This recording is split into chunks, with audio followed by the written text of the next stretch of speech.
Quando você consome bebida alcoólica, você fica totalmente lento, sonolento ou você fica super alerta e desinibido? Isso acontece pelos efeitos do GABA no nosso cérebro e é sobre isso que vamos falar hoje.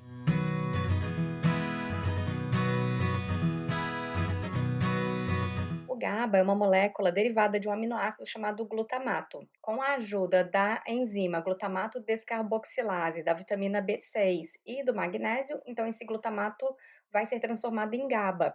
E o GABA no cérebro tem um efeito inibitório. É o principal neurotransmissor inibitório, então, do nosso sistema nervoso. Faz o contrário de vários neurotransmissores que são excitatórios. Uma pessoa que produz pouco GABA vai ter mais comportamentos impulsivos, pode ter mais comportamentos também agressivos. Por isso, muitas vezes é importante modularmos a via GABAérgica, a via de produção de GABA. Muitas pessoas beneficiam-se então dessa modulação. Pessoas com desordem de humor, pessoas com ansiedade, com esquizofrenia, com desordens do sono, beneficiam-se também pessoas com dores crônicas, com epilepsia, o GABA vai prevenir convulsões, pessoas com enxaqueca beneficiam-se da modulação de GABA, pessoas com doenças neurodegenerativas. Então a gente viu que vitamina B6 e magnésio é importante para a gente conseguir converter o aminoácido glutamato no GABA, então não podem faltar esses dois nutrientes, vitamina B6 e magnésio, mas é importante também que o GABA consiga ser liberado, que ele consiga agir na fenda sináptica e que depois de um tempo ele seja recaptado. Existem substâncias que modulam o GABA, ou seja, que fazem o GABA funcionar melhor. Então existem antidepressivos, ansiolíticos que ajudam nessa modulação do GABA, uma modulação química. Aqui entram, por exemplo, as benzodiazepinas.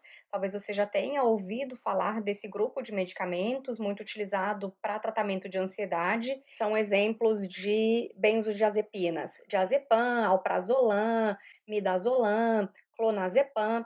Só que esses medicamentos têm efeitos colaterais como qualquer outro medicamento. Além disso, eles geram tolerância, ou seja, quanto mais tempo a pessoa que está ansiosa ou que tem transtorno de humor utiliza esses medicamentos, ele vai perdendo a força dele, ele vai deixando de fazer efeito com o uso prolongado. Além disso, a parada abrupta no uso dessa medicação pode causar uma síndrome de abstinência, e existem estudos também mostrando que pessoas que usam esses medicamentos por longos períodos de tempo podem ter déficits cognitivos, problemas de memória, problemas motores, tontura, além de mais sonolência. E pessoas que usam esses medicamentos com álcool vão ter ainda mais efeitos colaterais. Quem utiliza esse medicamento não deveria estar dirigindo, não deveria estar manejando equipamentos perigosos e não pode misturar nunca com álcool, porque aí sim aumenta muito mais a sonolência, aumenta muito mais a tendência à perda de consciência e os riscos que essa pessoa tem quando ela dirige, por exemplo, ela pode dormir, pode se acidentar, pode ter complicações graves ou mesmo ir a óbito. E existem outros medicamentos que também aumentam o GABA, o efeito do GABA no cérebro, como os barbitúricos e até como o álcool. Então a gente viu que o GABA é o principal neurotransmissor inibitório. E se o álcool faz com que o efeito do GABA seja maior, teoricamente a pessoa seria mais inibida, não é? Teria um maior relaxamento. Mas olha só o que acontece. Sempre o GABA vai ter efeito inibitório, mas a dose utilizada é importante. Então, por exemplo, uma pessoa que utiliza uma substância que modula GABA, que modula o GABA, por exemplo, positivamente, ou seja, aumenta os efeitos do GABA.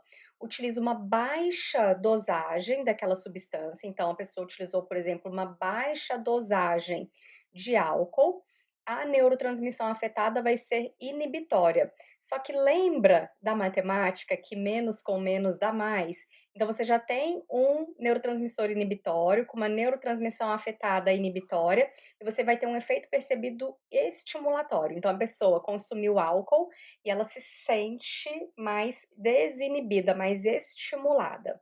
Por outro lado, se ela consumiu muito álcool, a neurotransmissão afetada vai ser excitatório e o efeito percebido é inibitório. Então, aquela pessoa agora vai se sentir mais sonolenta, menos estimulada. essas quantidades variam de pessoa para pessoa. Então, por exemplo, as mulheres têm um fígado menor e geralmente toleram menos álcool do que o homem. É claro que essa tolerância, ela muitas vezes vai aumentando com o uso, mas tem sim um efeito da dosagem, que quanto mais alto, mais inibido. Então, a pessoa, ela pode começar a utilizar álcool e ela vai se sentindo estimulada, e ela dança, ela brinca, ela fala mais do que o normal, mas se ela continuar consumindo álcool, daqui a pouco o sistema nervoso dela vai deprimindo. Não dá para tomar álcool infinitamente e continuar alerta, não é? Todo mundo sabe disso. Vai chegar um momento em que a pessoa vai se sentir mais deprimida, vai ficar mais para baixo, mais sonolenta, e aí o consumo geralmente é interrompido. Mas, como eu falei, existe uma dose resposta que varia também de pessoa para pessoa. Agora, tanto as medicações quanto o álcool vão ter efeitos colaterais, não só para o nosso sistema nervoso, mas para o nosso organismo em geral. Então, lá na plataforma T21, eu ensino a modular as vias GABAérgicas, que são muito interessantes. Então, como a gente viu, de modular para quem tem TDAH, para quem tem desordem de humor, para quem é muito ansioso, para quem tem convulsão. E lá na plataforma eu falo não só de suplementos como magnésio e B6, mas também sobre o uso de plantas medicinais, de fitoterápicos, para essa modulação GABAérgica e para modulação dos outros neurotransmissores também.